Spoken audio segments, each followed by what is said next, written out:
Cette semaine, aux Mains dans la Terre, on est où, Caroline? À la ferme d'Armand.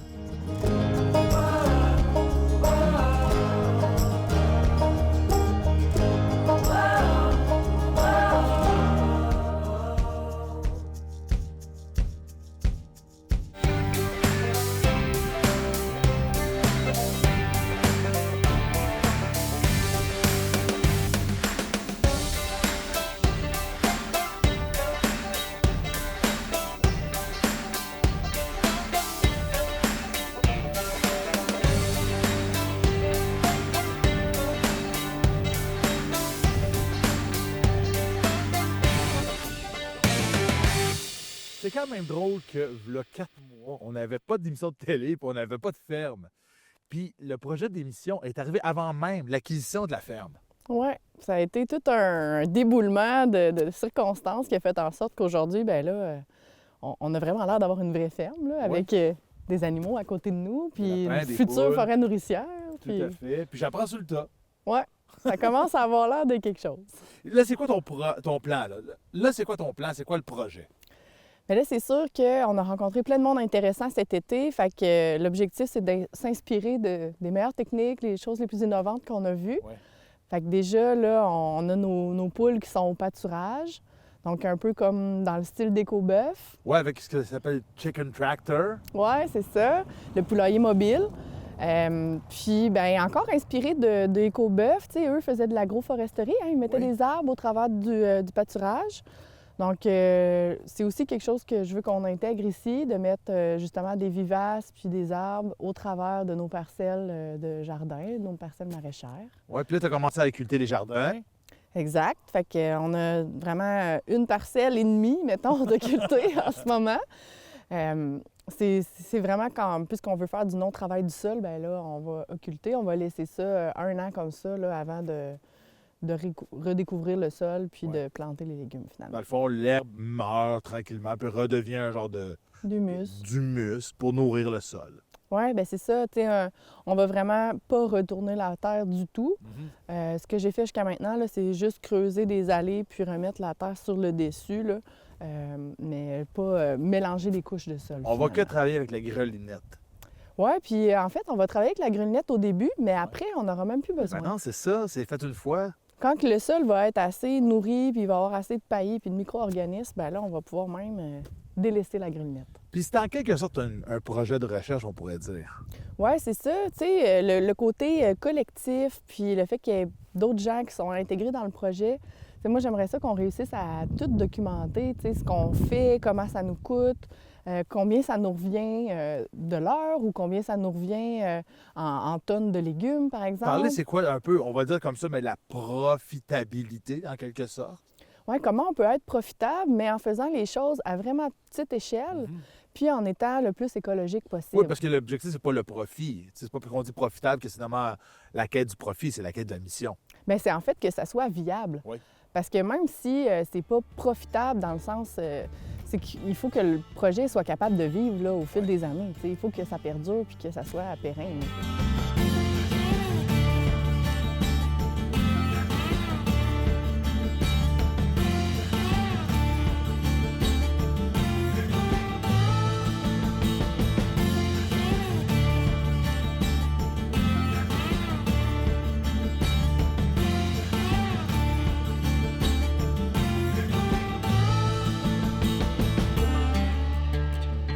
Là, tu parles de la communauté. On a reçu des gens qui sont venus faire un atelier ici de co-création qui va permettre de nous inspirer au courant de l'hiver.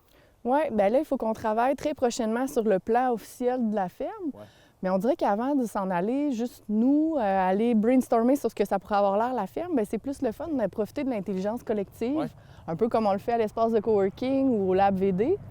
Puis de brainstormer, dans le fond, le projet, puis de voir bien, c'est quoi les idées que la communauté, que nos futurs clients peut-être, les futurs membres auront pour le projet. Donc là, on peut vraiment aller en dehors de nos idées, puis c'est là que souvent vont trouver les meilleures idées, en fait. Bien, c'est à la fois la part de la communauté, mais aussi le besoin de la communauté, c'est de conjuguer ces deux éléments-là. Oui, ça fait un peu une étude de marché. On se positionne exactement où les gens nous disent, bien, nous, on est là, on aimerait venir travailler sur la ferme, puis on aimerait faire ces tâches-là, ou nous, on aimerait ça acheter tel produit, ou on est capable de se repositionner en fonction des gens qui sont là actuellement, puis qu'est-ce qu'ils veulent. T'sais. On a une belle mission expérimentale ici à la Ferme d'Armand.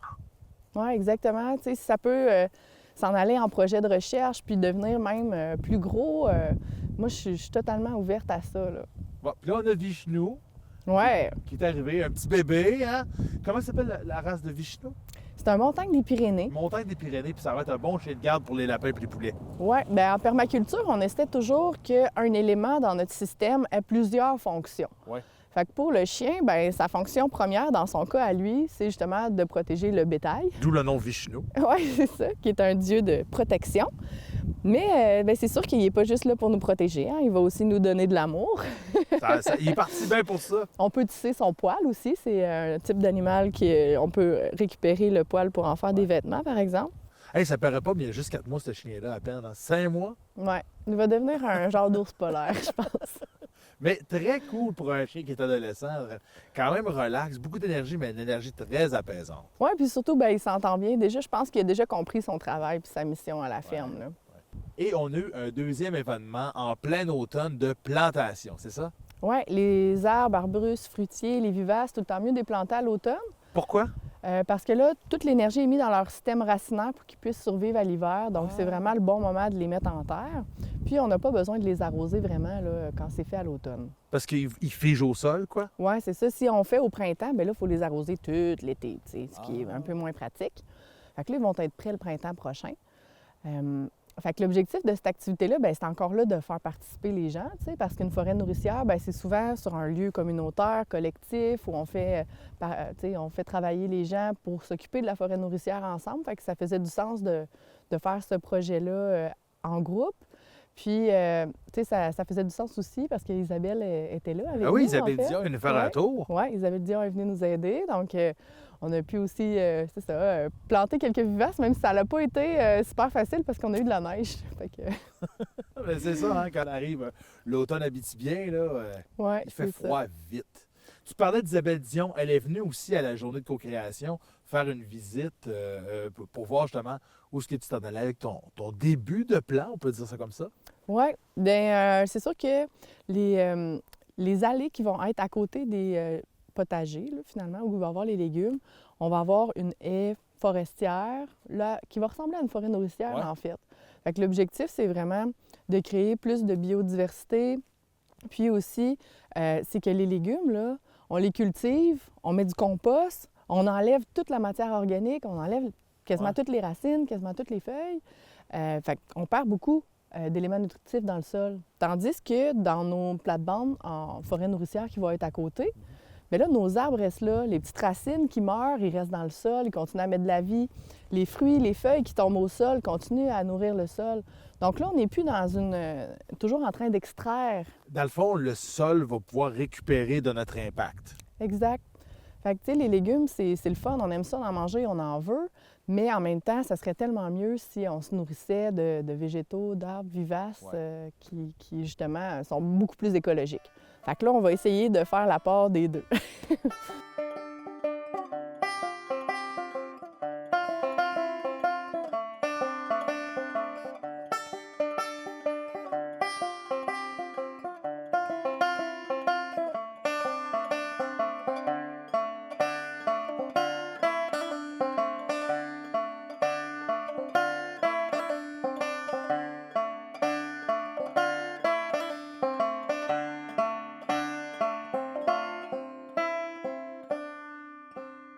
Je savais pas que j'allais déménager quand j'ai parti mes semis. Fait que là, avant, j'étais dans un sol super sableux. J'étais comme dans un pit de sable. Puis ici, ben là, je me retrouve d'après moi, je vais être dans l'eau.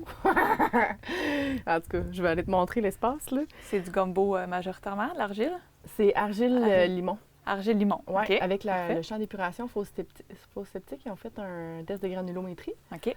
Fait que là, j'étais bien contente parce que pour les légumes, ça va être bon. Mais pour mes arbres fruitiers, peut-être moins. Peut-être moins, à moins d'adapter quelque chose avec des buts ou... c'est ça. C'est ce que Ça va se travailler, peut-être. Ouais, on va faire tout ce qu'on peut. Ben là, ici, j'ai les petits arbustes, là. Ils ont vraiment pas aimé leur déménagement, là. J'en ai perdu, là. Ça, me semble, tu m'as dit que tu connaissais pas, hein, les érelles. J'en ai jamais planté, non. Je sais Mais- c'est quoi, mais je l'ai jamais essayé. On ne le saura pas avec celle-là.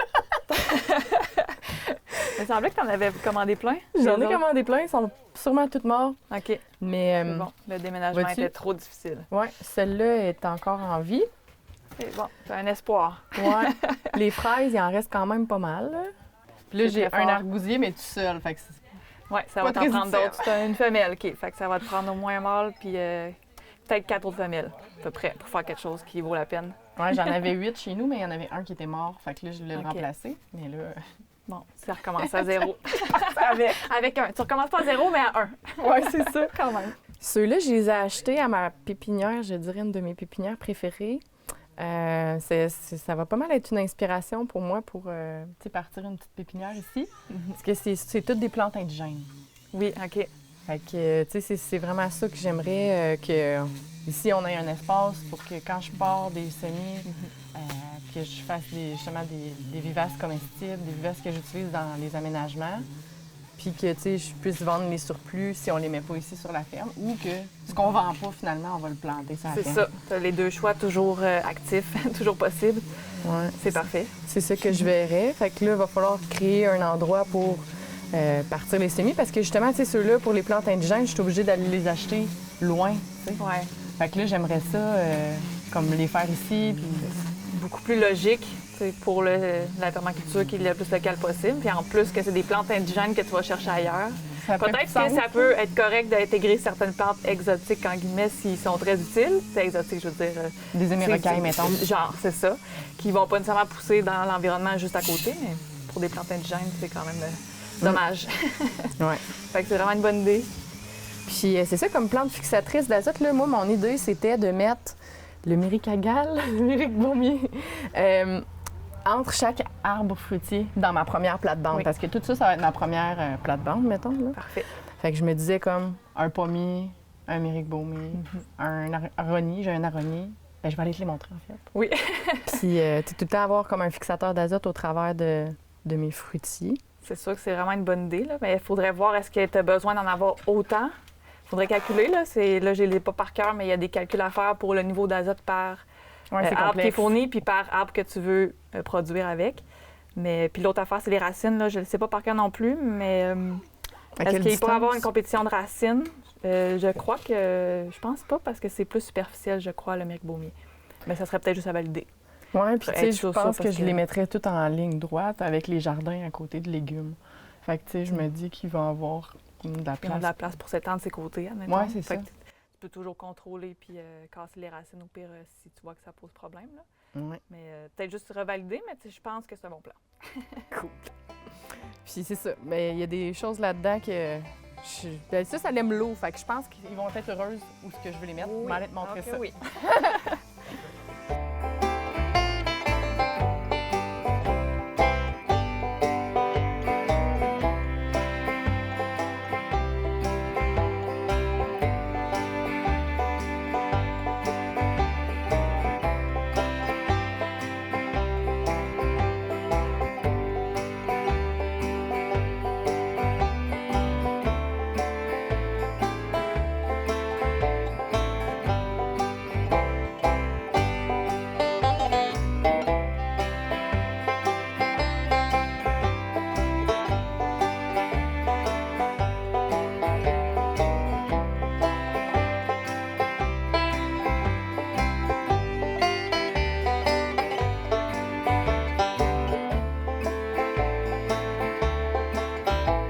Fait que comme tu peux voir, ça a été un petit peu détruit par les travaux.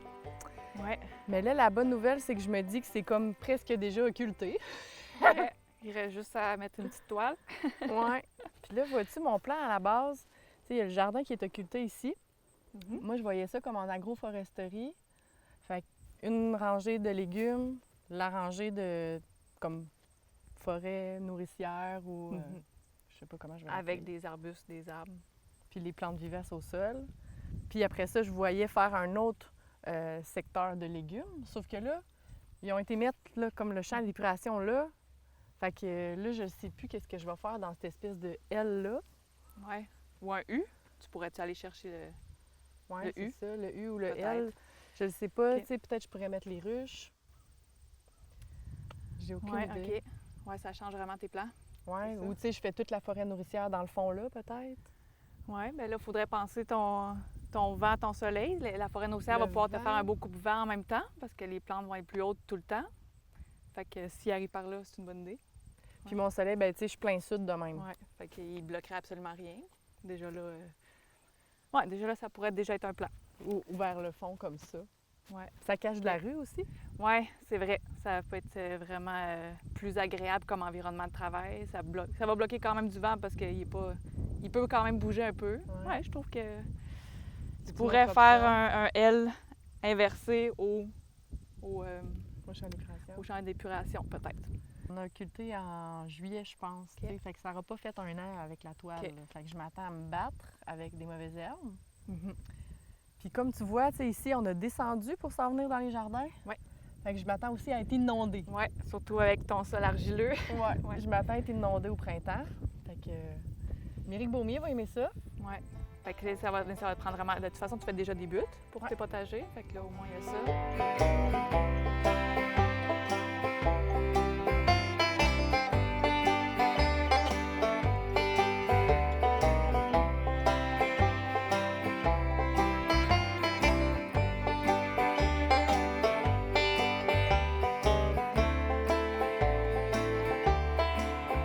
On s'est dit la première des premières choses à faire pour nous autres, c'était de rénover un bâtiment, celui qui serait le plus propice pour qu'il puisse être chauffé de façon à ce qu'il devienne un atelier travaillable à l'année. Donc, on sait que, que même si pour, durant l'hiver, c'est le fun de pouvoir travailler, faire avancer des projets, puis faire avancer des structures, mais ça, on ne veut pas travailler ça quand il fait frais. Donc, ça prend vraiment un endroit structuré, puis pour faire ça. Les ruches, ils les ont déjà. Les lapins puis les poules, ils les ont déjà. Donc, c'est de penser tout de suite à une structure qui va être permanente avec ce que vous avez. Tu sais, on avait vu plus les ruches, on avait vu les en arrière, au sud du bâtiment, au fond. Oui, c'est ça.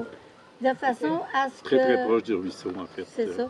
De façon à ce que protéger les enfants, protéger la clientèle qui vient. Alors, comme beaucoup de monde, les ruches, on les aimait pas tant là. Fait qu'on les a aussi envoyés à l'arrière parce que par... Tout le monde est d'accord. Ouais. Non, mais tu sais, comme Nobody, nous, on s'est fait, on aime... Ils sont arrivés avant nous autres. C'est comme, on aime ça le miel, mais on aime les abeilles comme plus loin. Fait qu'on les mettait plus proche du ruisseau, peut-être non-ruisseau à valider. En même temps, on les mettait pas trop au fin fond non plus parce qu'on avait compris la problématique du transport. Puis on veut aussi les voir. Moi, je pense que le fait qu'ils sont là, j'ai vraiment beaucoup de monde qui se sont mis à me parler des curieux. Ben c'est ça, mais ça, on les mettait comme juste un peu comme à côté, en arrière du garage, proche du ruisseau. En même temps, on avait la question d'eau. Je pense que les abeilles aiment ça, mais ça, c'était comme une idée qu'on avait. À côté, on mettait le compost, dans l'idée qu'il allait être aussi proche de la serre et de la maison. Fait qu'on s'est dit c'est quand même une zone intéressante. Et si toilette pour public il y a, on mettait ça aussi à côté du compost, considérant que ça pouvait être comme une bonne idée odorante. C'est quoi que les autres, ils mangent? Oui, mais tu sais, rendu là, on s'est dit côté odeur, c'était tout regroupé là. Puis là, en même temps, il y a les fosses à côté, fait que ça faisait comme une lignée... C'est tout à fait logique. Ben nous, c'était logique dans notre tête. C'était peut-être pas logique en termes d'agriculture et permaculture, etc., mais nous, c'était logique. La belle espace ici central, vu qu'en plus ça fonctionnait avec, je veux dire, la circulation automobile, on trouvait ça stratégique de conserver le kiosque là. Là, une notion qu'on est déçu, personne me semble avoir jasé de ça, le stationnement. Alors nous, on faisait une petite zone de stationnement pour pas que ça vienne comme le Vietnam, puis que... Non, l'autre côté des arbres. Au centre, es-tu malade? On va pas sacrer du stationnement là. C'était plutôt jeux pour enfants, aire de repos, chapiteau de formation, cours classe. On savait pas si on voulait faire ça l'été ou l'hiver, mais en même temps, on s'est dit, si on met ça aussi proche de la rue, c'est visible de tous. Fait que ça peut être intriguant puis amener une certaine clientèle. Puis en même temps, c'est facile de dire, quelques poules, quelques petits lapins, quelques chefs. Fait que quand les enfants, tu sais, partez pogner là, c'est un endroit relativement sécuritaire, entouré d'arbres. Fait que nous, on voyait ça gagnant. Puis, tu sais, ton four à pain juste à côté pour que, justement, les gens avec l'odeur soient comme alléchés. Puis là, ils font comme « Hey, moi, Christy, j'ai une bonne odeur, faut que j'aille m'acheter de quoi? Le kiosque qui est à côté. » Ils n'ont pas le choix de passer par là parce que le stationnement est l'autre bord. Là, je sais pas si tu dois te connaître plus, mais j'ai entendu dire aussi qu'à un moment donné, la quenouille, ça se mangeait, là, le cœur. On connaît bien la quenouille. Ah, sacrifice! On a une émission juste sur la quenouille. Bon, Tu peux l'écouter l'année prochaine? bon, mais c'est ça. Mais tu sais, c'est un truc pas connu ou peu connu. En tout cas, moi, quelqu'un à un moment donné m'avait parlé qu'il y avait une fête de la quenouille, puis j'étais comme à miel. Fait que là, je me suis dit, ça. entendu parler de ça. T'as jamais entendu parler de ça? Dans la canouille? Hein, Ben, t'écouteras l'épisode numéro 9, juste avant celui-ci. bon. On est dans la danse de la quenouille. Ah ouais. En tout cas, bref, fait qu'on s'est dit que ça pouvait être une notion intéressante à donner dans les formations si tu te promènes, là, tu pars, tu vas faire une tournée, tu pognes les vergers, après ça, tu te ramasses au lac, tu t'expliques la quenouille. T'sais. Fait que tu aurais comme un style de parcours potentiellement. Après ça, tu reviens, tu repognes les ruches, puis t'arrives ici, ça sent bon le pain. En tout cas, nous, on était plus dans l'expérimental, comme vous pouvez voir.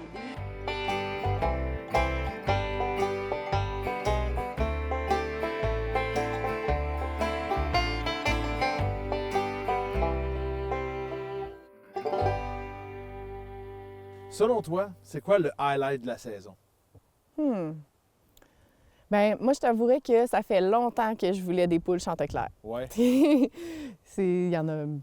J'ai pas trouvé où aller en chercher en Abitibi. Fait qu'il a fallu aller les chercher assez loin, construire une éleveuse, aller chercher ça, ramener ça dans le bas du pick-up. À Saint-Jérôme, c'est dans ce coin-là? Ouais, dans ce coin-là. Fait que ça a pas été... ça a été toute une aventure. Puis là, ben maintenant, on a nos poulets Chanteclair, on a des petites poules, des petites coques. Donc... Des petites poules. Ben là, c'est parce que c'est des bébés. C'est des bébés. Ça c'est un bébé poule. Ouais. Ça va faire des gros poulets.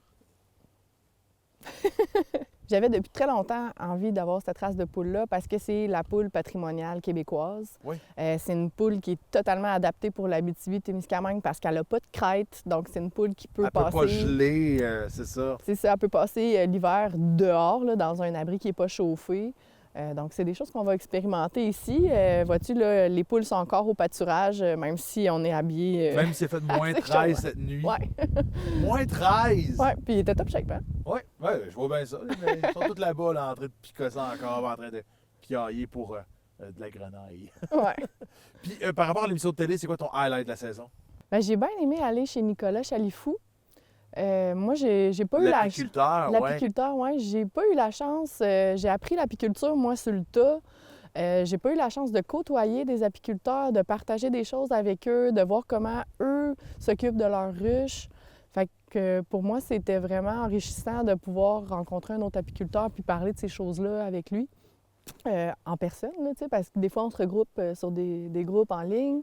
Mais là, d'avoir un contact avec quelqu'un qui est sur notre territoire puis qui pratique l'apiculture, bien, c'est un highlight pour moi. Oui, puis ça va permettre d'avoir aussi un fournisseur de reines, éventuellement. Oui, c'est sûr qu'on va acheter quelques nucléides plus l'année prochaine. Il se peut bien. Puis toi, c'était quoi ton highlight?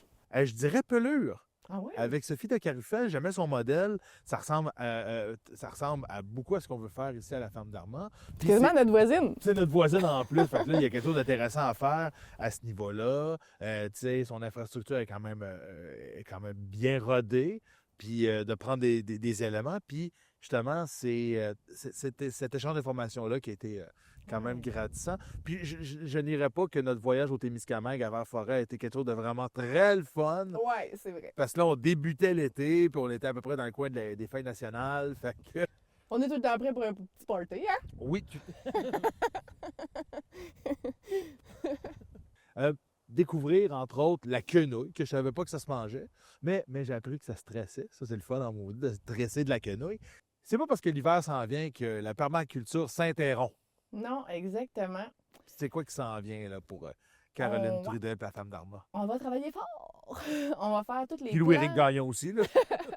On va faire tous les plans, les calendriers, vraiment la structure là, qu'on veut avoir pour l'année prochaine. Puis, il faut dire que l'objectif de la ferme, c'est justement d'incarner les valeurs de la permaculture puis de l'agroécologie. Puis, en permaculture, la plupart du temps, on est très diversifié pour être plus résilient. Ouais. Donc, on ne va pas faire juste une chose puis la faire en très grande quantité. Non, on va faire beaucoup de choses. La diversification, ça porte fruit. Oui, c'est ça. On se rend compte que quand on est capable de faire plusieurs choses, bien, s'il y en a une qui ne fonctionne pas, on peut rebalancer avec d'autres choses. Fait que ça va vraiment être ça l'objectif ici. Bien, un petit peu d'apiculture, un petit peu de maraîchage, un petit peu d'élevage de poulets, donc un peu de pépinière pour la permaculture. On va essayer de diversifier au maximum ce qu'on va faire sur la ferme. Couteau suisse agricole.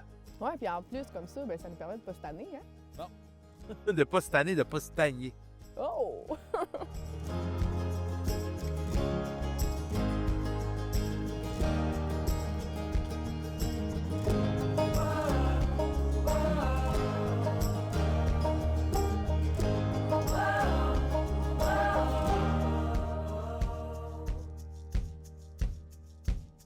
Caroline, c'est déjà la fin de la saison. On peut se consoler parce qu'au moins, c'est le début de notre projet. Oui, c'était cette dernière émission des Mains dans la Terre.